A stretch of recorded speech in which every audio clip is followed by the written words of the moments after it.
하루의 경제 주식 마무리 경주마 시작하겠습니다. 12월의 첫 거래일이었습니다. 오늘 국내 증시는 약보합으로 거래를 마쳤습니다. 방향성을 읽기 어려운 지수의 흐름이었습니다. 유가증권 시장에선 기관만 나홀로 주식을 사면서 하단을 방어하긴 했지만 투심은 도대체 어딜 향하고 있는 것인지 참 해석하기 난해한 장세였습니다. 12월의 산타랠리는 여전히 가능성이 있는 걸까요? 오늘 경주마에서 집중 진단해 보겠습니다. 어서 나오십시오.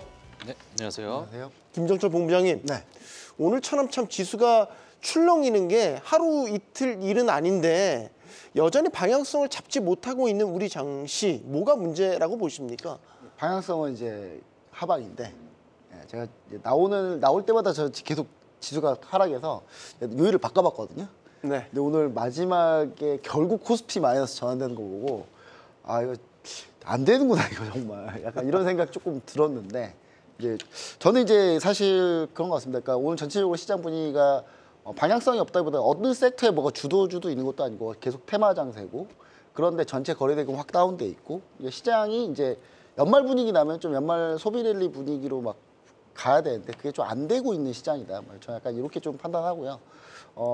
제가 봤을 때는 사실 이런 시장 정말 오랜만에 너무 오랜만에 보는데 그러니까 저는 이제 결과적으로 이렇게 코스피 코스닥의 지수가 안 좋은 흐름을 가는 거는 사실 기업의 이익 추정치가 당연히 떨어지기 때문에 그런 거거든요. 그런 건데 이제 그럼 지금 PBR, PER로 봤을 때도 사실 저평가입니다. 저평가인데 향후에 더 안 좋아질 거라는 생각 때문에 지수가 더 밀리는 거거든요. 그럼 네. 이제 향후에 이제 어떤 부분이 이익 추정치 안 좋은지 좀 보면 대기업하고 중소기업 나눠보면 대기업 같은 경우는 일단 수출이 잘 돼야 되는데 뭐 원화가 약세가 된다 그래서 수출이 잘 되는 분위기 아니거든요. 왜냐하면 지금 그렇게 따지고 봐야 뭐 자동차 정도만 크게 영향받고 나머지 반도체는 당장 DRAM 수요가 없는 상태인데 지금 잘 나오지도 않은 상태고 중소기업 같은 경우는 이제 대부분 다 원료를 수입해서 그걸 완제품을 대기업한테 넘겨서 완제품을 수출하는 방식인데 우리나라가 그럼 이제 중소기업 단에서도 사실 지금 원화가 약세이기 때문에 단가가 안 나와요 도저히. 그러니까 이익 추정치가 떨어질 수밖에 없는 상황이죠. 저는 이제 여기서 이제 지난주에 가장 결정적으로 좀 실망했던 거는 이제 금통위가 금리를 인하했던 부분인데 저는 이제 사실 금통위가 금리 인하하면서 이제 한우 총재님이 이제 나와서 얘기를 하셨는데 저는 저거 보면서 이제 무슨 생각을 했냐면 이게 정책이 재정 정책하고 통화 정책이 두 가지가 있다면 재정 정책이 정부에서 담당하고 통화 정책은 하는 금통위에서 담당하면은 결국 이 정책이 실패해서 결과가 지금 실패한 거거든요. 근데 한우 총재님 얘기하시는 거 들어오면 강건호 불구경 제3자가 얘기하는 것 같아요. 그러니까 자기 반성, 실패에 대한 인정 그런 거 전혀 없는 거 같고 그거 보면서 이제 외국인 투자는 어떻게 느끼냐면 그럼 금리 인하 저는 금리 인하 할 거라고 봤거든요. 아예 저는 금리 인하 아침부터 금리 인하 할 거라고 다 얘기 드렸는데 금리 인하 정확하게 했던 거는 스탠스가 저런 스탠스이기 때문에 그럼 이게 뭔가 바뀌거나 그러니까 미국이 금리 빠르게 올릴 때 우리나라 금리 같이 좀 올려줬으면 지금 그럼 정책으로 쓸 수 있는 금리 폭이 좀 더 넓었을 텐데 그때 또 올리지도 않고 정책 그때 타이밍 놓치고 저는 결국 이제 과정이 어떻든 간에 결과로 보면 경제 실패한 거거든요 사실. 실패한 거면 그럼 재정에서 실패하든지 통화에서 실패하든 누군가 실패했다는 책임진 사람이 나와야 되는데 책임진 사람은 없어요 아무도. 그러니까 통화 정책 결국 저는 실패라고 보는데 결국 지나고 보면 다 실패된 거나 마찬가지거든요. 근데 결국 저는 환율에서 문제가 생겨서 결국 아무리 수출 생각하기보다 수입에서 계속 적자 났었고 적자 난 거 흑자로 돌려 났지만 결국 HBA 안 돼서 결국 반도체에서 계속 부진한 거고 오늘 수출 데이터 나왔지만은 수출 올랐지만 결국 자동차 13% 깎였고요.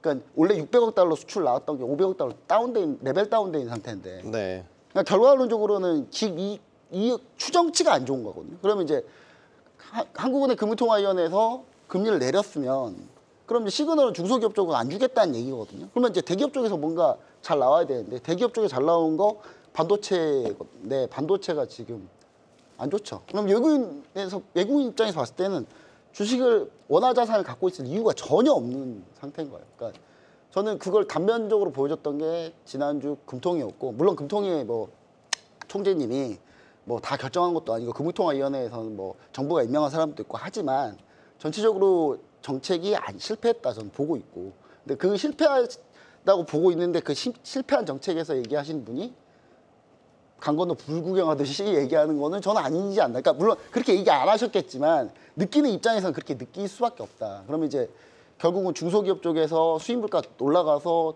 이익 안 나오는 거는 이제 그럼 제쳐두더라도 대기업 수출이 잘 돼야 되는데 대기업 수출이 잘 되느냐 현재 상황 보면은 네. 그게 아니라는 상황입니다. 아무래도 이제 우리 증시의 펀더멘털적인 부분의 어떤 취약점을 지금 말씀해 주고 계신 것 같아요.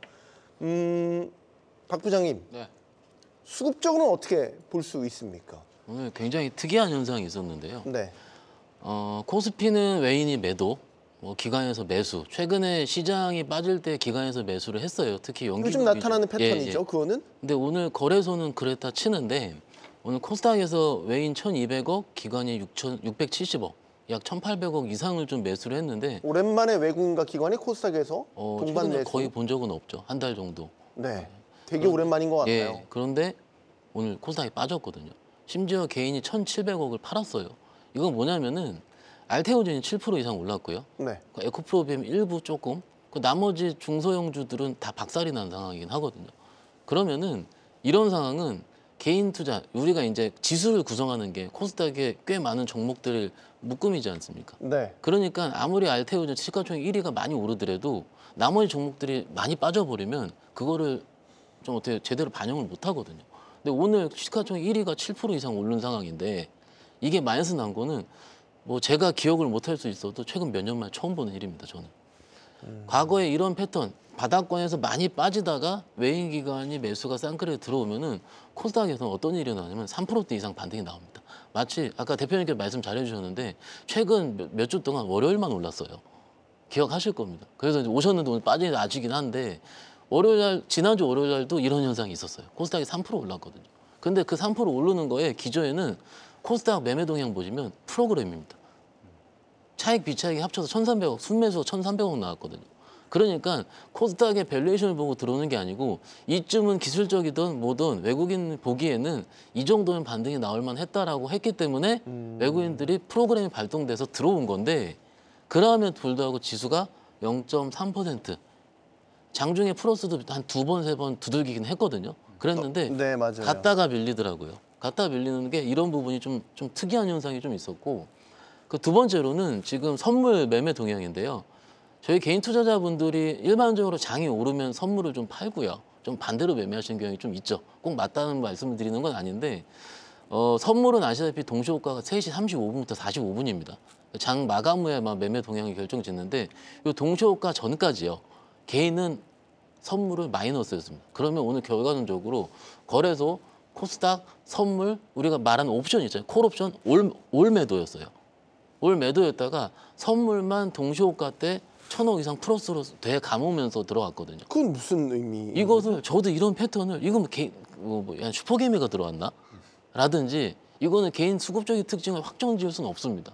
근데 동시효과들이 강하게 매매하는 분들이 그렇게 많지는 않거든요. 일부 해치성을 매매할 뿐이지. 그럼 이것의 수급 동향이 과연 내일 어떻게 발현이 될지. 저희가 상담을 드리고 저희 경주마 씨가 말씀드리는 건 과거의 경제 상황이라든지 수급 패턴을 통해서 내일을 유추하려고 공부를 하려고 말씀드리는데 오늘 이 코스닥의 패턴과 선물의 개인 투자자가 동시효과 들어오는 패턴은 저는 굉장히 오랜만에 본 상황이긴 합니다. 그래서 요거를 좀 예의주시할 필요가 있다고 생각해요. 왜냐면은 보지 못했던 패턴이 나왔기 때문에 여기서 그 다음날 어떻게 발현이 될지 이런 것들을 조금 고민을 해야 되는 이런 하루지 않을까. 일단 수급은 이렇게 말씀드리고 싶습니다. 자, 미국장 한번 짚어보고 다시 우리 국내장으로 가죠. 미국만 좋아요. 미국은 하루 쉬고 반나절만 개장했는데도 올랐어요. 이게 너무 이기적인 장세 아니에요? 이기적입니다. 정말 셀피시합니다, 미국 말로. 맞습니다. 네. 이렇게 이기적인 장이 있을까 이런 생각이 드는데 금요일 날 정말 짧지만 강했습니다. 예, 짧게 이제 조기 폐장이죠. 사실상 이제 1시까지만 하고 그다음에 이제 매매가 못하는 그런 상황이었는데 사실상 이제 추수감사절이 지나고 나서 일부 지금 블랙 프라이데이 여러 소비에 관련된 지표들이 또 나오고 있습니다.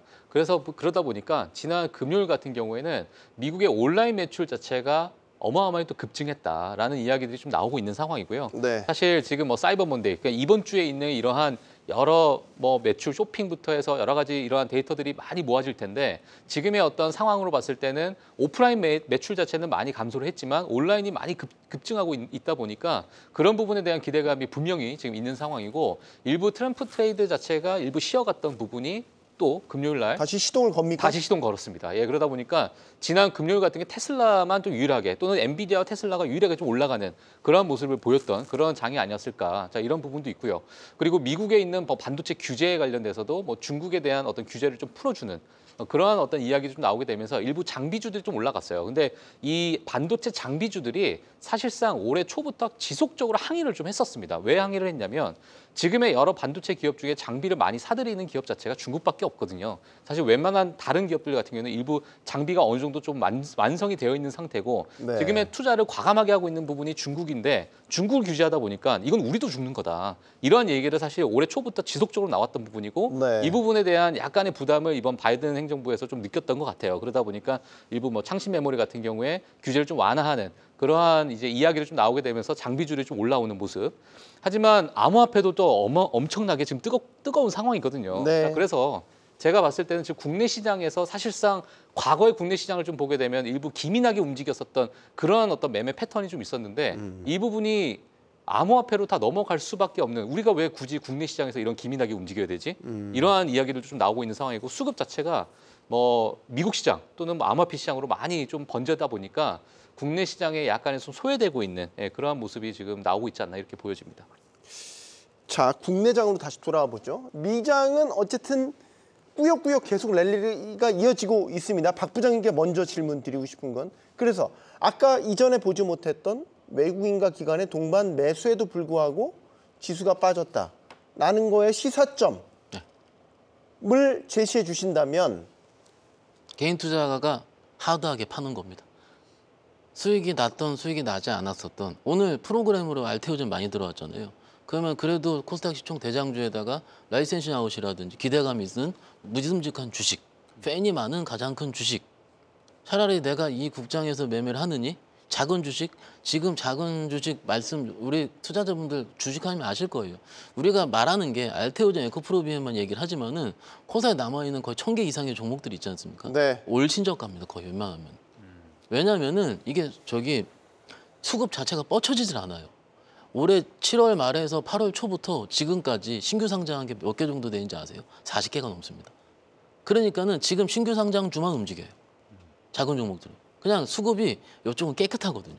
근데 이쪽 기존에 우리가 좋아했었던 예전에 자율주행 관련주라든지 혹은 소부장 관련주라든지 우리 개인들이 좋아했었던 한 주식했었던 그런 종목들, 코스닥 종목들, 반도체, 후공정 장비주들 이런 거 다 아시죠? 이런 것들이 지금 줄줄줄줄 세고 있어요. 삼성전자도 세고 있지만 네. 하이닉스가 제일 양호합니다. 위치상으로 봤을 때는.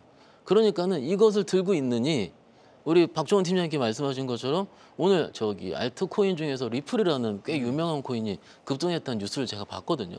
그러니까 뭐 주식을 하는 대화방 안에서도 혹은 개인 투자자들 혹은 뭐 여러분들 사이에서도 이거 코스닥 혹은 코스피 중소형주 내가 단기 매매를 하느니 리플 사자 이런 분위기도 번져가고 있는 것 같아요. 왜냐면은 어차피 그들 입장에서 최근 한 8월 달 이후에 시장이 뭔가 같은 종목을 가지고 꾸준하게 뻗쳐나갈 수 있는 시장보다는 거기서 수익 나면 팔아야 되는 시장이었거든요. 1, 2%든 3, 4%든 팔지 않으면은 오늘 조선주처럼 박살이 나는 지난주에 방산주처럼 박살이 나는 이런 현상들이 그 섹터뿐만이 아니고 계속 반복이 되어 왔기 때문에 지금은 내가 수익 나면 팔아야지예요. 근데 오늘 제가 봤을 때는 오늘 코스닥에서 오른 종목이 300개 정도 되고요. 빠진 게 1,300개거든요.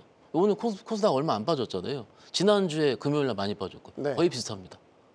빠진 지수는 0.3%, 지난주에 2% 이상대 빠졌는데 많이 빠진 거 대비해서 좀 죄송한 거 흥분 좀 되는데 해서 빠진 종목이 비슷해요. 그건 뭡니까? 하나 들어가고 나머지 다 팔았다는 얘기예요. 네. 그러면은 그쪽으로 얼만큼 우리 투자자분들께서 이게 뭐 우리나라를 사랑하냐 안 사랑하냐 이런 문제가 아닙니다. 그냥 주식을 몇 년 동안 몇 달 동안 해보니까 재미가 없는 거예요. 왜냐면 오르면 때리고 이러니까는. 그러니까 이런 오늘 같이 극단적인 현상들이 오늘 장소영주 단에서 나오게 된다는 거죠. 그래도 큰 종목들은요 외인 기관이 매매를 해요. 그러니까 빠지더라도 어떻게 빠집니까? 삼성전자도 6만 원 깼을 때 어떻게 됩니까? 6만 1천 원 회복하고 빠지고요. 이런 식으로 N자형이든 뭐든 테크니컬 리바운딩이 나오면서 빠지거든요. 대형주들은. 근데 중소형주도 한번 보십시오. 줄줄줄줄입니다. 그러니까 이거지 어제 팔면 마이너스 50%, 오늘 팔면 마이너스 55%. 이런 상황들이 계속 되니까 투자자분 입장에서는 이게 내가 탈출구가 어디지? 그러니까 이게 그런 현상들이 저도 오늘 보면서 진짜 놀랐어요. 이렇게 국내 주식에 대한 그 회피도 신뢰가 없나? 이것도 놀란 상황이고 뭔가 이제 빨리 이런 그 신뢰가 형성될 수 있는 실적이 잘 나오거나 제도적인 기반이 마련되어 있구나 이런 식이 돼야지 국내 시장이 좀 살아날 수 있다라고 생각하고 있습니다. 이거는 뭐라 해야 되나 서로 신뢰의 문제인 것 신뢰 같아요. 문제예요. 신뢰. 계속해서 내가 이 주식을 들고 그 기업의 가치에 같이 동반해서 간다라는 상호 신뢰 있잖아요.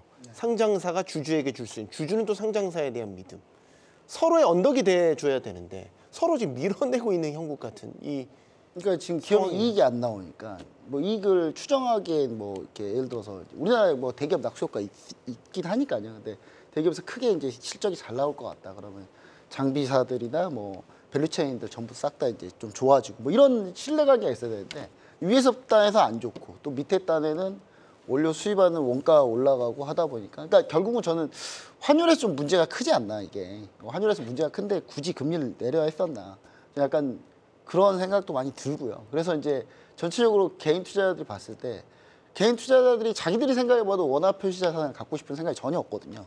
다 미국 주식 생각하고 있는 거고 아니면 뭐 코인 쪽 보고 있는 거고 코인은 다이나믹하게 움직이라고 하기 때문에 근데 중요한 건 이제 개인 투자자들이 전혀 뭐 주식적인 좀 매력을 좀 못 느끼고 있는 그런 시장이다. 물론 이 시장이 계속 이렇게 될 거라는 예상은 하지 않습니다. 당연히 이렇게 되면 아비트리지 기회가 생기는 거고요. 차익거래 기회가 생기는 거고 그 차익거래 기회가 나중에 다시 수익으로 돌아오는 경우도 분명히 있습니다만은 그거를 언제까지 기다릴 수 있느냐 개인 투자자분들이 그러면 이제 저는 이제 전체적으로 좀 원화를 조금 저는 강세 쪽으로 전략을 좀 잡아놓고 정부에서 예전에 이제 많이 했었거든요. 많이 정책적으로 증시 안정화 펀드나 뭐 이런 거 많이 했었기 때문에 저는 그런 게 좀 대책들이 좀 필요하지 않나. 저는 지금 이 시점에서 제일 고생하시는 분들이 저는 우리나라에서 기업하시는 분들하고 우리나라에서 투자하시는 분들.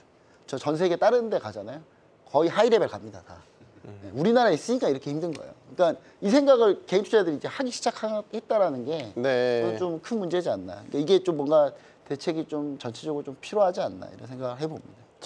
중요한 건 오늘이 이제 12월의 첫 거래일이었고 이제 2024년 12월 한 달만을 남겨두고 있고 춥잖아요. 추워지면 저희가 12월은 또 메리 크리스마스 산타크로스 증시에는 산타랠리 이런 것들을 우리가 이제 좀 기대를 하게 되는데 미국은 산타랠리에 대한 기대감이 확실히 있을 것 같아요. 예, 제가 뭐 미국 시장을 얘기하면서 웃을 수도 없는데 사실상 웃어야죠. 웃어야 됩니까? 미국은 중심, 미국 알겠습니다. 주식 투자하시는 분 우리 많은데요. 예. 뭐. 네. 이거 국내 시장도 좀 같이 좀 갔으면 하는 그런 제가 뭐 기대가 좀 있는데 아직 그렇지 못하다 보니까 미국 시장은 저는 개인적으로 산타랠리는 올 것으로 좀 보여집니다. 네. 그리고 지난 뭐 대선 물론 뭐 통계 자료긴 하겠지만 대선이 있었던 해에 11월, 12월은 정말 좋았어요. 그리고 정말 좋았고 특히나 12월이 가장 좋았습니다. 아 그래요? 75년 동안 역사를 보면 대선이 있었던 해에 12월이 가장 높은 수익률을 보였던 그런 해이기 때문에 올해가 딱 그거네요. 그렇죠. 근데 그게 왜 그러냐면 그럴 수밖에 없는 게 너무나도 많은 정책들이 또 쏟아져 나올 그런 타이밍이기도 하고 네. 예, 뭐 내가 인사들을 임명하는 과정부터 해서 여러 가지 정책의 방향성을 정하는 부분이기 때문에 그리고 뭐 미국 이제 자국 기업의 우선주의 뭐 물론 지금의 트럼프의 어떤 정책 방향도 그렇지만은 과거에 많은 미국 대통령도 다 자국 기업을 살리기 위해서 많은 좋은 이제 정책들을 내놔서요. 과거에도 11월, 12월은 늘 좋았다. 그래서 이번에도 저는 12월도 좋을 것으로 좀 보여지고 있고요. 또 하나 제가 말씀드리고 싶은 게 뭐냐면 산타랠리라는 것 자체가 1월 초까지도 좀 연결이 됩니다.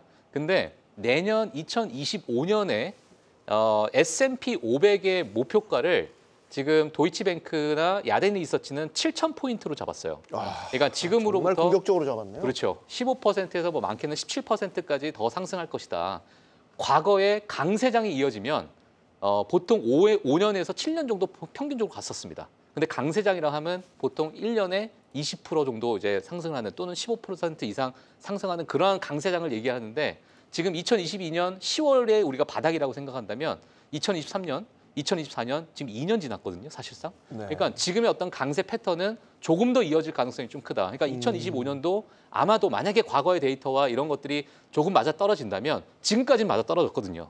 그래서 앞으로도 맞아 떨어진다면 그런 어떤 강세장이 좀 있을 가능성이 크다. 이렇게 제가 말씀을 좀 드리고 싶고요. 네. 사실 한국 시장 같은 경우에는 저는 상당히 좀 암울하게 생각을 좀 하는 게 뭐냐면 사실 지금 한국 국내 시장에서 가장 이제 비중을 많이 차지하고 있는 게 반도체, 2차 전지, 바이오라고 만약에 보게 되면 네. 지금 지금 이 방송을 보시는 많은 분들께서도 지금 반도체 시장에서 우리가 이것을 턴어라운드 할 수 있는 어떤 계기가 있을까? 지금 D램 시장도 중국에 많이 빼앗기고 있고요. 점유율 측에서도. 그리고 2차 전지도 마찬가지로 중국에서 어마어마한 투자로 인해서 가격 경쟁이 일어나고 있는 상황이고 바이오 같은 경우 삼성 바이오로직스 괜찮지만은 전반적인 바이오 시장 자체가 자금 조달이나 여러 가지 그 힘든 부침을 겪고 있는 상황이다 보니까 이러한 상황들이 결국에 내년까지 넘어가게 되고 내년까지 넘어가게 되면 실적이 앞서서 저희 두 대표님께서 말씀 다 해주셨지만은 실적에 대해서 분명히 이제 큰 훼손을 좀 당할 수 있는 그러한 부분인데 훼손이 당하게 되면 당연히 법인세도 감소가 될 것이고 많은 세수적인 부분도 감소가 될 것으로 보여지는데 그런 상황에서 또 맥국에서는 국채를 발행할 수밖에 없잖아요. 네. 그러면 여러 가지 그런 상황에 있었을 때 환율 자체가 지금의 1,400원, 저는 내년에 1,500원까지도 저는 갈 수도 있는 여력은 분명히 있다. 그만큼 지금의 시장 자체가 워낙 경색되어 있기 때문에 우리가 많은 다양한 부분으로 해서 지금 중국의 부양책을 우리가 볼 게 아니라 한국의 부양책을 우리가 더 고민을 해야 될 그런 상황이 아닐까. 저는 개인적으로 그렇게 보여집니다. 네. 12월에 산타랠리 이야기를 하니까 우리 시청자들께서 굉장히 재미있는 댓글들을 많이 남겨주고 계셔서 몇 가지만 소개해 드릴게요. 한국으로 오는 산타가 전부 다 미국으로 간 것 같다. 루돌프의 내비게이션에는 미국만 지금 찍혀 있는 것 같다. 한국에 굴뚝이 없어서 잘 안 오시는 것 같아요. 아, 이게 아파트 문화라서. 그러니까. 굴뚝 만들 수 있으면 만들어야 돼요. 예, 오신다. 예. 뭐 그만큼 지금 국내 장을 좀 부정적으로 보고 계신 분들이 이제 표현을 해주신 것 같아요.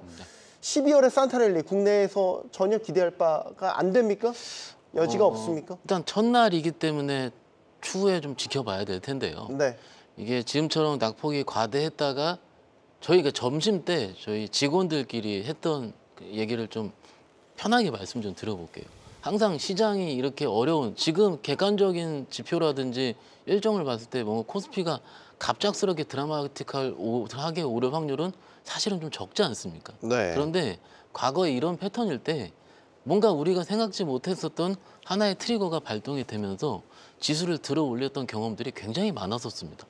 그러니까 우리가 주식을 할 때 박스권 하단이라든지 너무 어려울 때 우리가 주식을 손절치지 말고 박스에서 올라왔을 때 일부라도 좀 하자라고 하는 게 우리의 격언처럼 어떻게 보면 우리가 전래되어 왔었거든요. 네. 그래서 그런 뭔가 트리거가 12월은 나오지 않을까 생각을 하는데 과거에 12월에 외국인 수급이 들어올 때는 소위 저번에도 말씀드리겠는데 배당 차익 거래라는 이런 것 때문에 외국인 수급이 한 달 내내 꾸준하게 들어왔던 경험이 있어요. 그런데 만약에 들어왔다 치더라도 그 수급들은 또 2월달 옵션 만기까지 좀 팔아야 되기 때문에 어떻게 보면 그 어떤 프로그램으로 들어오는 비자발적인 그런 매수의 경향은요 오히려 1월달에 독이 될 수 있다. 이게 언제냐면 예전에 엔솔 상장하기 전 마지막 12월에 그랬어요. 그리고 그때 엔솔 저희 자금까지 청약할 때까지 1월, 2월 장이 굉장히 박살이 났었던 경험이 좀 있었거든요. 그러니까는 뭔가 펀더멘털 훼손이, 그러니까 펀더멘털이 변화할 수 있는 트리거. 예를 들어서 반도체는 삼성전자 HBM3E라든지 혹은 2차 전지 안에서는 뭔가 LG 에너지 솔루션에서 계속 뭐 글로벌 유수의 탑메이커에 대한 수주라든지 이런 것들이 한두 개 정도만 나와 주더라도 저는요 극단적으로 얼어붙은 이런 시장에서는 조금은 그래도 반등이 나올 것 같아요. 왜냐하면 매수 자체가 없습니다 지금. 그래서 조금이라도 들어오는 것 자체가 그러니까 그런 뭔가 하나가 나오기를 여태까지는 이런 저희가 좀 약간 깔딱고개라 얘기를 하잖아요. 지금 숨이 지금 넘어가기 직전에 이런 상황에서 하나씩 나왔기 때문에 지금까지 국내 시장이 그래왔긴 했었거든요. 제가 근무하고 나서 18년, 19년 차 이렇습니다. 일단은. 그렇기 때문에 저도 물론 힘들고 국내 주식만 하는 우리 투자자분들도 힘들긴 하겠지만 요럴 때 뭔가를 좀 기다린다. 그 기다리려면은 뭐 저희 또 교과서적인 얘기를 드릴 수밖에 없는데 계좌가 좀 약간 건강해야 돼요. 현금이 좀 있고. 네. 근데 못 기다리시는 분들은 기본적으로 신용이에요. 그런데 요것도 나온 게 말씀 좀 드려볼게요. 영업점에서 굉장히 재밌는 일이 일어나는 게 최근에 신용 담보부족 계좌 수가 급격히 줄었습니다. 이렇게 장이 안 좋은데 불구하고. 왜 그러냐면은 신용 쓰시는 분들이 다 털린 거죠. 그래서 정말로 잘 쓰시는 분들만 남아 있는 거예요. 담보 비율을 같이 관리를 하면서 정말로 좀 급격하게 빠졌을 때만 잠깐 쓰고 하시는. 근데 대부분 그 과거 일반적인 개인 투자자분들은 신용 하루 1년 내내 쓰거든요. 털지도 못하고. 그리고 신용 털면 또 더 사고. 결국 청산이 된 거군요. 그렇죠. 그러니까는 그게 완전 청산은 제가 계좌별로 다 다르기 때문에 말씀드리기 어렵지만 그러더라도 시장에 지금까지 남아 있으신 분들은 선수다. 그러니까 최근에 우리가 지수 상승의 트리거로 과거까지 패턴이 뭐냐면은 신용이 어느 정도 줄어들면은 지수가 신용 털리면 올라간다 이러잖아요. 네. 그게 그랬는데 지금은 신용이 계속 줄어들고 있어요. 16조까지 줄어들었을 겁니다 아마. 그때 8월 달 그때 고점 가기 전에 21조였어요. 그렇죠? 거의 4조 이상이 털려 있는 상황인데 반등이 안 나와요. 그러니까 제가 아까 수급적인 얘기라든지 이런 것들을 말씀드리면서 과거 패턴과 다르다 얘기를 제가 경주마 올해 제 하반기부터 계속 패턴과 다르다는 말씀드렸을 겁니다. 그러니까는 조금은 뭔가 구조적인 다른 점이 저희 들어오기 전에 말씀했는데 우리가 모르는 뭔가 다른 게 있지 않나 이렇게 의심될 정도. 그러니까 개인 투자자분들이 떠나는 거죠. 좀 쉬운 자산으로. 근데 네. 그거는 또 말씀드리지만 이해는 한다 이렇게 말씀드리고 있습니다. 자, 12월에 산타랠리가 가능할 것인가 이런 큰 주제를 가지고 이야기를 하고 있는데 본부장님, 제가 댓글 하나만 더. 루돌프를 자율주행 세팅으로 바꿔서 한국을 무조건 들리도록 그럼 좋네요. 만들자. 우리 경주마 시청자들께서 이렇게 센스가 뛰어나십니다. FSD. 이렇게 뛰어난 투자자들인데 산타랠리 올 수 있지 않겠습니까? 그 제가 이제 지난번에 이제 얘기 드렸던 거 뭐냐면 이제 블랙 프라이데이 이후에나 그러니까 제가 계속 비관론자잖아요. 근데 블랙 프라이데이 이후에나 좀 우리가 볼만할 수 있다라고 얘기 드렸는데 그건 이제 아까 계속 앞에서 얘기했듯이 트리거거든요. 근데 이게 심리가 되게 재밌는 게 예전에 이제 예전 데이터랑 조금 얘기를 좀 해보자면 지금 우리나라가 지금 2008년 글로벌 금융위기 이후에 연속적으로 지금 몇 개월째 지금 계속 마이너스잖아요. 근데 이제 실제로 글로벌 금융위기 때는 어땠냐면 하이닉스가 유상증자를 했는데 그게 성공했어요. 그러면서 그날 분위기가 완전 다 바뀌었거든요. 근데 그 전날 우리은행에서 그 달러를 3개월짜리로 계속 빌리다가 1개월짜리 빌리다가 3개월, 12개월짜리 빌리기 시작했어요. 그러면서 이제 심리가 한 번에 다 바뀌고 순식간에 매수가 들어오기 시작하면서 이제 반등을 했었던 게 2008년이었고 네. 코로나 때 생각해 보시면 코로나 때 정말 안 좋았는데 정말 절망적이었는데 그때 이제 갑자기 동학 개미운동이 일어났죠. 그때 정말 그렇죠. 싸다 이런 생각으로. 근데 이게 그래서 이 심리 트리거가 필요한 건데 저는 이 트리거가 이제 나오는 걸 어떻게 좀 생각했었냐면 이제 미국 경기가 너무 좋아서 너무 좋으니까 금리 뭐 인하는 둘째 치고 경기 좋으니까 잘 달려갈 수 있다라는 그런 상승의 트리거가 좀 있었으면 좋겠다는 생각이었는데 실제로 블랙 프라이데이 때 온라인 15조 원 나왔다고 하거든요. 근데 잘 나왔습니다. 근데 우리나라에 전혀 지금 영향 못 미치고 있고 두 번째는 이제 그게 안 되더라면 그러니까 오늘 이제 ISM 제조 PMI 나오는데 ISM 제조 PMI가 항상 계속 발목을 잡았었어요. 근데 오늘 여기서 조금 숫자 괜찮게 나오면은 좀 분위기 좀 달라지지 않을까. 근데 외국적인 분위기로는 사실 좀 한계가 있다. 그래서 저는 다시 한번 얘기 드리면 정부에서 2008년 글로벌 금융위기 때 증시 안정화 펀드 정말 많이 했거든요. 네. 좀 했으면 좋겠다 저는. 지금 적극적으로 쓰자. 그러니까 지금 주장을. 이제 조금 이제 받쳐놓고 심리가 돌아온 트리거가 나왔을 때 그때 한 번에 매수가 잘 들어올 수 있게끔 저는 이제 그런 관리가 좀 필요한 시기이기 때문에 저는 그런 것들이 좀 필요하고 심리적으로 사람들이 생각이 바뀔 때는 저만 바뀌는 게 아니라 다 같이 바뀌기 때문에 그런 부분들이 분명히 폭발하는 시기가 온다. 근데 그 시기를 지금 아무것도 안 하고 그 시기만 오기를 기다리기에는 너무 현재 상황이 좋지는 않다라는 걸 좀 얘기를 드리고 싶습니다. 이거 박 부장님 하나만. 오늘 환율이 원달러 환율 1,400원. 네. 일주일 만에 지금 1,400원대 위로 다시 올라섰고 N달러는 150엔 아래로 오늘 내려갔고. 그러니까 N화는 강세. 그죠? 원화는 약세. 네. 이 추세. 그러니까 엔캐리 청산 문제가 다시 또 스멀스멀 대두되고 있어요. 괜찮겠습니까? 일단 BOJ가 아마 3주 차로 알고 있습니다. 18일인가 그쪽으로 알고 있는데 예. 그 전 BOJ 끝나기 전까지는 엔화가 150, 엔 깨지면서 140엔 왔다 갔다 거리면은 계속 이런 잡음은 좀 있을 것 같아요. 지난주 금요일 기준으로 말씀드리면 CPI가 발표해서 2.2% 컨센 상해가 나왔었죠. 네. 나와보니까는 그때 급격하게 우리 주식을 파는 외국인들의 모습이 보였고 특히 선물도 많이 팔았거든요. 네. 그런데 국내 시장에는 엔캐리 트레이드 위기, 우려감은 일단 계속 있을 것 같습니다. 왜냐하면은 우리가 보지 않았을 뿐이지 계속 매크로 발동은 돼서 그들도 그런 매도를 하고 있었거든요. 있었는데 지수가 좋거나 시장이 나쁘지 않을 때는 우리가 그것을 매수를 통해서 눈에 보이지 않았었던 거죠.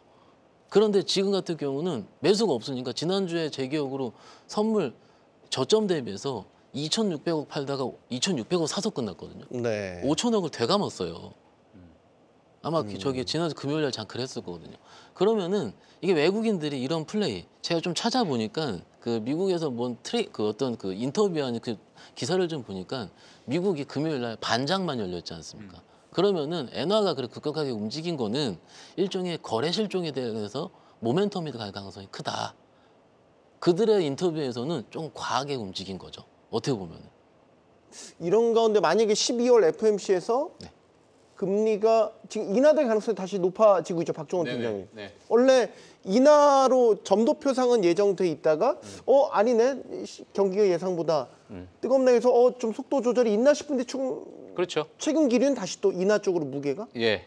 뭐 지금 사실 뭐 PC부터 해서 인플레이션 노동 지표 자체가 지금 연준이나 뭐 지금 미국에서 원하는 걸 어떤 방향성을 좀 가지고 있기 때문에 사실상 뭐 동결이냐, 우리는 뭐 동결, 이번에 회의록을 보시게 되면 아시겠지만은 데이터에 관련해서 우리는 의존적이다라는 얘기 분명히 나왔었고, 그에 따라서 일부 뭐 동결이 될 수도 있고 또는 인하할 수 있다, 여러 가지 이러한 약간의 좀 불확실성한 좀 애매모호한 이제 표현들이 좀 있었는데요. 사실상 이번에 지금 가장 최근에 그 페드워치2를 보게 되면 물론 지금 금리 인하 확률 25bp 확률에 대해서 67% 정도, 뭐 거의 뭐 70%에 가까운 그러한 시장 참여자들이 좀 이제 보고 있는 상황이고, 동결 같은 경우에는 약 한 30% 정도로 보고 있다 보니까 예. 지금의 이 분위기상 봤을 때 뭐 여러 인플레이션이다, 노동 지표가 나오는 부분, 경제 어떤 전반적인 어떤 성장에 대한 부분, 이런 부분 봤을 때는 금리 인하가 좀 나오지 않을까 이렇게 좀 보여지고 있고, 사실 엔캐리 트레이드도 마찬가지로 과격한 금리 인하가 나왔을 때 엔캐리 트레이더가 많이 이제 일본으로 돌아가는 그러한 어떤 자금이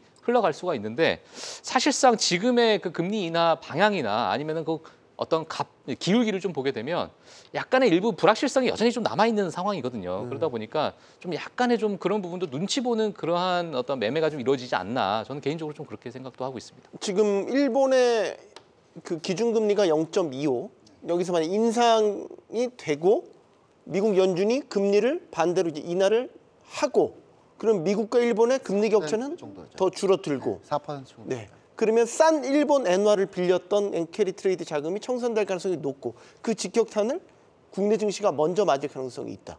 이런 흐름으로 갈 수 있다는 거죠. 네, 그래서 이제 우리가 지난주에 저는 금리를 안 내렸으면 참 좋았을 거라는 생각을 하는데, 왜냐하면 이게 자꾸 생각이 그쪽으로 갈 수밖에 없는 게, 여러분들이 그냥 잘 놓고 생각해 보시면 미국 은행인데 달러로 예금할 수 있어요. 근데 그게 한 5% 정도 이자를 줍니다. 우리나라는 예금하면 3% 준대요. 누가 우리나라에 돈을 씁니까? 아무도 우리나라에 돈 안 넣거든요.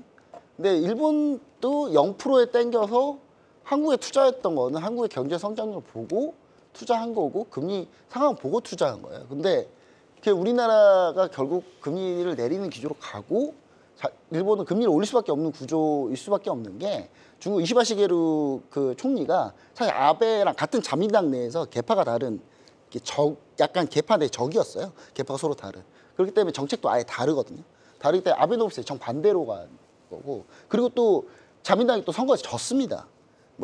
뭐 연정해서 정권 유지하고 있지만 사실상 패배한 거와 다름없는데, 그러면 이제 사실 기존의 아베노믹스 트는 건 맞는 거고요. 그렇기 때문에 일본 BOJ 총재 전부 다 이제, 근데 일본이 성향상 급격하게 정책을 바꾸지는 않습니다. 다만 서서히 좀 바꾸겠지만, 근데 이런 부분들이 전혀 표면적으로 나타나지 않고 있다가 이번에 우리나라가 체력적으로 안 좋아지니까 이게 나타나는 건데, 이런 부분들이 이제 가장 촉발될 수 있는 건 미국이 경기가 만약에 크게 좋지 않다. 네. 뭐 이런 상황들이나 뭐 이런 상황 됐을 때 우리나라 같이 맞는 거거든요. 그러니까 저는 이런 부분들은 분명히 계속 청산이 계속 나올 거다. 근데 다만 우리가 어떻게 앞으로 이제 통화정책 관리하느냐, 그런 부분들이 좀 같이 섞여서 좀 볼 수는 있다. 그러니까 충격은 나올 수 있는데 이게 엄청난 충격으로 시장을 엄청나게 크게 뺄 수 있는 뭐 엄청난 트리거 요인이다, 이렇게까지 보고 있지는 않아요. 그러니까 흔들 수 있는 요인인 건 맞는데, 그러니까 이게 근본적인 게 아니라 사실은 우리나라 기업 실적이 근본적인 거기 때문에 이 우리나라 기업 실적을 포커스로 맞추되 요건 이제 흔들리는 파도 정도로 보시는 게 제일 좋지 않나 저는 그렇게 생각하고 있습니다. 자, 이번 주에 발생할 이슈 간단하게 하나만 더 짚어보죠. 미국 바이든 행정부에서는 중국을 상대로 한 반도체 추가 규제를 이번 주에 내놓는다고 해요. 여기에 대한 여러 전망들이 나오는데 일부 뭐 그 이른바 블랙리스트에 오를 리스트의 폭이 좀 좁아졌다. 네. 이걸 좀 오히려 긍정적으로 해석을 하던데 예, 예. 그 정확히 뭐예요? 네. 지금 얘기 나오는 게? 지금 뭐 사실 창신 메모리 아마 다 아실 거라고 생각하는데 이제 중국의 창신 메모리가 사실상 그 미국에 있는 어떤 규제 리스트에서 좀 제외가 됐다라는 이야기가 좀 나오게 되면서 규제가 일부 완화되는 게 아니냐 이렇게 좀 나오고 있고요.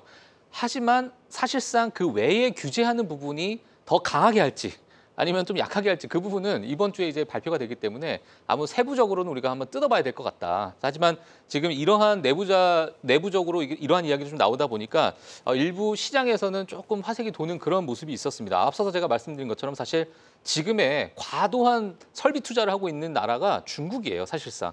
그러다 보니까 미국의 이런 장비 기업들 또는 ASML 같은 경우에도 마찬가지로 ASML이 중국이 차지하는 비중 자체가 거의 절반 이상으로 넘어가고 있는 상황이다 보니까 이런 규제를 일부 완화해 줘야 지금 이제 장비 기업들도 많은 아우성이 있는 상황이거든요. 네. 그래서 일부 이러한 창신 메모리 같은 이러한 기업에서는 일부 제외를 한 것으로 좀 보여지고 있고요. 그 일부 나머지 뭐 반도체에 관련된 규제 또는 관세 이 부분을 지금 사실상 트럼프 행정부에서는 협상 카드로 지금 쥐고 있는 상황이다 보니까 멕시코, 캐나다 관세 때리겠다고 얘기하면서 멕시코는 바로 그 다음 날 바로 얘기를 했습니다. 우리도 보복 관세하겠다. 자, 이렇게 되면서 중국도 마찬가지로 지금 관세에 대해서 이야기 나오니까 일부 협상하는 과정 속에서 약간의 좀 내용이 있을 수 있는 그러한 지금 외신 기사들이 좀 많이 나오고 있는 상황이고요. 네. 자, 그러다 보니까 지금의 뭐 반도체 일부 잠깐 쉬어갔었습니다. 미국 시장도 마찬가지로 반도체 기업들이 많이 쉬어서 갔었고 빅테크 같은 경우에는 지난 11월 달에 거의 상승한 게 많이 없었어요, 사실상. 테슬라만 유일하게 트럼프 테일도 많이 상승했었지 나머지 이제 빅7 같은 경우에는 많이 움직이지 않았었거든요. 근데 이러한 부분에 있어서 일부 다시 상승할 수 있는 모멘텀이 될까? 이 부분은 아마 이번 주에 우리가 좀 지켜봐야 될 것으로 보여집니다. 김종필 본부장님. 그러면 이번 주 반도체 투심은 사실상 바이든 행정부의 규제 수위에 따라서 달라질 가능성이 있겠군요. 네, 근데 문제는 이제 우리나라 D램 가격 최근 오늘 나온 뉴스로 이제 또 D램 가격도 하락했다는 얘기가 PC D램 쪽인데요. 네. 하락했다는 얘기가 나오는데 DDR5가 한 5에서 한 6% 정도, 그다음에 DDR4가 한 12% 정도 하락했는데 이제 저는 이 상태가 계속 지속되면 분명히 이제 안 좋아지는데 저는 오히려 이게 저는 더 삼성전자에 더 유리할 수 있다. 왜냐하면 삼성전자 원가 경쟁력 싸우면은 삼성전자 결국 이기거든요. 왜냐하면 D램은 정확히 규모 경제고 규모가 제일 크고 생산 제일 많은 쪽이 원가가 제일 낮을 수밖에 없고 같이 치킨 게임 붙으면 삼성전자가 이길 수밖에 없다. 다만 지금이 치킨 게임인 상황인 거죠. 치킨 게임인 상황이라고 좀 여러분들이 좀 생각을 해보시면 당연히 치킨 게임이면 추락 경쟁할 수밖에 없는 상황입니다. 근데 여기서 이제 과연 중국이 얼마나 버티느냐, 저 약간 이 생각인 거고요. 그리고 D램 3사 같은 경우가 증설 이슈는 전혀 없는데 HBM으로 선단 공정 전환하면서 자동적으로 이제 수요가 이제 공급이 줄어요. 공급이 네. 줄기 때문에 저는 결과적으로는 이제 턴 하겠지만 이제 시기가 좀 문제다. 계속 시기가 문제인데 이제 지금 외국인 투자자들이 삼성전자 자꾸 버리는 이유는 턴하는 게 보이거나 HBM 하는 게 보이거나 아니 파운드리 쪽에서 뭔가 수율이 잡히거나 하는 게 시그널이 나올 때 그때 들어가도 늦지 않는다는 생각을 하는 것 같아요. 그래서 이제 그런 부분도 여러분들이 또 좀 감안하시고 좀 보시는 게 낫지 않나. 그리고 저는 이 치킨 게임이 사실 중국이랑 이제 우리나라도 수혜를 받을 수 있을 거 아니냐 이런 생각할 수 있는데 사실 창신 메모리랑 우리나라하고는 약간 경쟁 관계인 거 맞습니다. 네. 메모리 쪽이기 때문에 그리고 이런 부분들이 조금 저는 오히려 창신 메모리 규제하는 게 저는 좀 더 낫지 않나라는 생각을 해봤는데 지금 뭐 뜻대로 하나 뭐 되는 게 없죠. 삼성전자 지금 45빌리언 지금 미국에서 줘야 되는데 안 주고 있죠. 그러니까 이런 것들이 지금 다 겹쳐서 지금 돌아가는 상황이다. 그래서 반도체 쪽에서 조금 좋아지려면 결과론적으로는 삼성전자는 HBM 쪽이나 이쪽에서 좀 뭔가 결과가 나와야 된다. 그래야지 조금 돌아갈 수 있지 않나 그렇게 좀 생각해 보고 있습니다. 자, 저희가 예정엔 없었는데 긴급히 좀 진단해 봐야 될 종목이 좀 생겼습니다. 이스페타시스입니다. 조금 전에 소식이 나와서 우리 시청자들께서도 댓글로 지금 관련 소식을 전해주고 계신데 박 부장님, 유상증자 때문에 이스페타시스가 많이 빠졌죠. 네, 근데 철회를 네, 유상증자를 통해 인수한 자금을 가지고 코스닥에서 2차 전지 관련 기업인 제이오를 인수하겠다라든지 여러 가지 뭔가의 회사의 PCB 회사거든요. 네. 반도체 쪽에서 그래도 시장에서 뭔가 좀 이해할 수 없는 유상증자가 이루어질 것 같다라는 부분 때문에 시장에서 많이 빠졌었고 조금 전에 뉴스가 나왔는데요. 네. 감독원에서 그 유상증자의 제동인데 그 유상증자 증권신고서에 대한 정정신고서 제출을 요구했다라는 부분이 기사로 나왔습니다. 사실상 예. 네, 제동을 건 거네요. 그렇죠. 뭐 일단 정정신고서라 하면 뭔가 투자 관련해서 합리적인 투자를 해칠 수 있다거나 혹은 중요한 사항이 기재되어 있지 않거나 이랬을 때 정정신고서를 요구를 하는 거거든요. 그러니까 감독 당국 입장에서도 뭐 어떤 내용인지는 정확히 알지는 못하겠지만 일단 이 부분에서 제동이 걸었다는 것 자체가 시장에서 호재로 판단하고 있는 것 같습니다. 네. 분명 이스페다시스는 실적이 엄청 좋은 회사입니다. 그래도 우리가 알고 있는 HBM 관련주 중에서 실적 PER 관련해서 굉장히 싼 주식에 속하기도 하고요. 우리가 이번에 반도체 사이클에서 빠지기 직전까지도 이스페다시스가 굉장히 대장주로서 움직이긴 했었습니다. 그나마 HBM 안에서는 이스페다시스가 밸류가 낮다는 평이 나올 정도로요. 그런데 지금 시간에서 6시 거의 끝날 때쯤에 이제 9시 그러니까 9.4% 거의 상한가에 약간 두호가 정도 남은 가격에서 매매가 끝난 것 같고요. 그렇다면 일단 시장에서는 굉장히 급등을 기다리고 있는 것 같다거든요. 그런데 뭐 이 기업이 어떻게 됐다는 제 직업상 말씀을 드릴 수 없어요. 그렇지만은 뭔가 이제 예전에 최근 한두 달 전쯤에 그 주성 엔지니어링 회사가 네. 아시다시피 그 인적 분할을 한다고 했다가 그 매수청구권의 발동 때문에 아마도 저희 그 인적 분할 철회한 것으로 제 기억을 하거든요. 그때도 바로 급등이 나왔었어요. 그러니까 시장에서는 뭔가 분할 유상증자 이런 거는 우리 주주분들이 싫어한다는 얘기입니다. 그러니까 이런 새로운 물량들이 일단 지금 당장 막상 시장 보시면은 오늘 내일도 알기 어려운 상황인데 지금 본업과 약간 어느 동떨어진 뭐 다른 물론 회사에서는 시너지가 있다고 인정은 합니다. 그렇지만 이런 것들이 투자자들의 혼선을 야기하게 되고 특히 지금처럼 어려운 시기에는 뭔가 이런 게 뜨면은 일단 팔거든요. 그러니까는 차트가 깨지고 차트가 깨진 것들은 또 건드리지 않고 이런 무관심이 지속되고 있다가 오늘 이런 게 일단 뭐 팩트로서 나왔기 때문에 아마 내일 움직임을 잘 지켜보시면 어떨까 싶어서 말씀을 드리고 있습니다. 네. 최근에 이제 뭐 고려한 사태에도 그랬지만 이 주주들이 이해할 수 없고 어떻게 보면은 배신감이 느껴지는 이런 식의 이제 그 유상증자 이런 것들에 대해 금융감독이 강하게 좀 제동을 걸고 있는 양상인데 오늘 금융위원회, 금융당국에서 자본시장법 개정 정부안을 내놨습니다. 그 내용들을 보면 이제 예를 들어서 주주들을 보호할 수 있는 장치들 그리고 주주들의 이익을 훼손할 수 있는 독소조항 같은 것들을 다 폐지하거나 바꾸고 그런 것들인데 유상증자도 그렇지만 합병 비율이라든지 이런 것들에 있어서 시장의 판단을 받도록 하는 그렇죠. 이런 내용들이 좀 주로 담겼어요. 어떻게 평가하시는지 간단하게만 듣겠습니다. 합리적인 방향인 것 같고요. 제일 싫어하는 게 이제 인적 분할.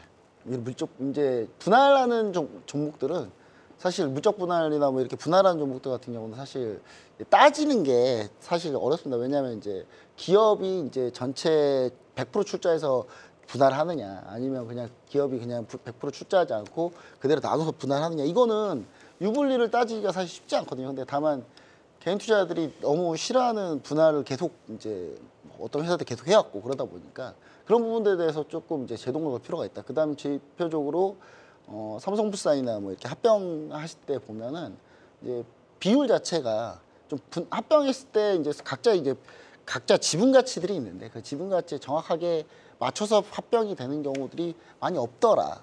그런 부분들이 이제 그러니까 보통 대주주들이 그러니까 이 회사에서 전체 지분율을 올리려고 자기 지분 많은 회사를 합병시킨 경우가 많거든요. 네. 근데 그러면서 자기 지분율 많은 회사를 가치를 좀 많이 띄워가지고 합병하는 경우들이 많기 때문에 그런 부분들 같은 경우는 기존에 이제 큰 회사 합병돼 있는 큰 회사지만 이제 지분 이제 전체적 합병 비율이 낮아져 저평가받는 그런 회사들의 주주들이 피해를 훨씬 많이 봤죠. 그렇기 때문에 그런 부분들을 좀 개선하는 여지가 좀 있다. 그래 이게 신뢰를 찾아가는 약간 과정 중에 하나이기 때문에 이런 부분들을 상당히 좀 긍정적으로 좀 봐야 되지 않나. 네. 이것과 관련해서 뭐 상법 개정과 이 자본시장법 개정은 또 서로 약간 그 부딪히는 부분도 있고 이거는 이제 정치권에서 더 논의가 필요한 부분입니다. 일단 오늘은 자본시장법 개정과 관련된 정부안이 나왔다는 말씀을 드리겠고요. 자, 오늘도 시간이 다 돼서 마지막 주제 간단하게만 짚어보겠습니다. 마지막 주제를 뭘로 할까 하는데 가상화폐 이야기를 해보려고요. 저희가 물론 주식시장 이야기를 다루는 프로그램이긴 하지만 최근에 가상자산과 관련해서도 자본시장적인 측면에서 워낙 뜨겁게 지금 이슈가 되고 있고 특히 이제 트럼프가 당선이 되면서 일종의 가상자산을 비축자산, 전략자산으로 삼겠다. 이를 통해서 미국 정부 부채를 감축하겠다. 이런 식의 이제 얘기들을 하고 있어서 예. 거기에 대한 실체가 뭔지 간단하게만 팀장님 정리를 좀 해주실까요? 사실 뭐 저는 개인적으로 사실 비트코인 또는 암호화폐가 어떻게 쓰임을 받을지에 대해서 많이 고민을 했었고 과거에 지금도 잘 모르겠습니다만 지금의 월가에서도 마찬가지의 어떤 흐름이 좀 보이고 있는 것 같아요. 왜냐하면 지금 월가에서도 마찬가지로 암호화폐에 대해서 대체 자산으로서 ETF도 최근에 발행을 하고 여러 가지 움직임이 지금 있는 상황에서 일단 탈중앙화는 아닌 것 같습니다. 예, 그거는 맞는 거 아닌 것 같고 지금의 이 암호화폐 시장 자체가 어떤 쓰임을 받느냐 이것보다도 좀 관점이 있는 게 뭐냐면 이거에 따른 어마어마한 수급에 따른 여러 가지 수수료나 이 안에서 거래가 이루어지는 이러한 시장 자체에 대해서 관심을 좀 가지고 있는 게 아닌가 저는 이렇게 좀 보여지고 있고요. 네. 그리고 사실 전 세계의 금의 25%를 미국이 좀 보유하고 있는 상황인데 일부 암호화폐 시장에 대한 어떤 점유율을 차지하기 위한 트럼프 행정부의 어떤 강력한 드라이브가 지금 들어가 있는 상황. 내각 인사들도 마찬가지로 암호화폐 옹호론자들로 꽉 차여져 있습니다. 지금 현재. 자, 그러다 보니까 앞으로 있을 4년, 이 4년 동안에 어떠한 방향이 있을까가 지금 암호화폐를 투자하시는 분들은 많은 기대감으로 지금 충족되어 있는 상황. 과거에 반감기가 지나고 나서 일부 6개월 지나고 나서 상승을 하는 그런 어떤 패턴들도 지금에 또 적용이 되고 있는 부분이거든요, 일부. 여러 가지 그런 요인들이 지금 암호화폐 시장을 정말 뜨겁게 만들고 있는 것 같고요. 사실상 저는 한쪽으로는 조금 약간 좀 안타까운 건 뭐냐면 국내 시장의 많은 투자자분들도 사실 이렇게 기민하고 자극적인 어떤 시장에 좀 많이 유입이 되다 보니까 네. 국내 시장이 좀 소외되는 그러한 어떤 경향도 있지 않나 저는 뭐 이렇게 좀 보고 있습니다. 증시에 있는 돈이 코인 시장으로 빠져나간다라는 이야기들을 참 많이 하잖아요. 실제로 거래를 해보시고 뭐 많이 고객도 만나보시면 체감이 되십니까? 체감됩니다. 그래요? 체감되고요. 특히 이제 그 단기 매매하셨던 분들이 꽤 있어요. 근데 요즘 전화를 안 받으십니다. 왜냐하면 코인 하니까 이제 제가 이제 제 조언이 필요 없나 싶을 정도로 뭐 일종의 농을 섞어서 말씀드렸는데 오늘 아까도 제 초두에 말씀드린 것처럼 이런 뭔가 하나의 급등이 나올 때 예전에 이제 한 2-3주 전쯤에 트럼프 당선과 동시에 비트코인이 급등이 나올 때 그때도 코스닥 시장이 좋지 않았어요. 어떻게 보면 이게 시장 자체가 굉장히 빠르게 순환매라는데 특히 코인 같은 경우는 매도와 동시에 현금화가 가능하지 않습니까? 네, 그렇죠. 그러니까 바로 언제든 주식시장으로 들어올 수 있는 자금들이거든요. 그러니까 그 자금은 저는 코스닥 단기 매매 측면에서는 100%는 아니지만 일부는 유동성이 그쪽에 가 있다고 봅니다. 그런데 제가 점심을 먹거나 혹은 뭐 대중교통을 타고 그럴 때 요즘은 예전에 삼성전자 많이 보셨거든요. 근데 요즘은 코인 많이 보시더라고요. 대부분의 분들이. 저만 주식 보고 있습니다. 저만. 네. 느끼고 있습니다. 뭐 수익을 내기 위한 어떤 투자자의 선택은 그대로 존중을 받아야 되겠죠. 하지만 한편으로는 참 우리 자본시장의 허약한 체질을 또 드러내는 게 아닌가 싶어서 씁쓸하기도 합니다. 자, 국내에서는 지금 상법 개정, 내년도 예산안 통과 이런 것들이 진통을 겪고 있습니다. 미국에선 트럼프 재집권을 앞둔 불확실성 계속해서 커 보이고요. 악재만 가득한 것 같지만 또 이런 혼란 속에서도 분명히 차분하게 미래를 준비하고 자신의 가치를 끌어올리는 가게, 기업, 사람들이 있습니다. 그들의 저력을 믿으면서 또 저희 경주마와 계속 함께해 주시기 바랍니다. 시청해 주셔서 고맙습니다.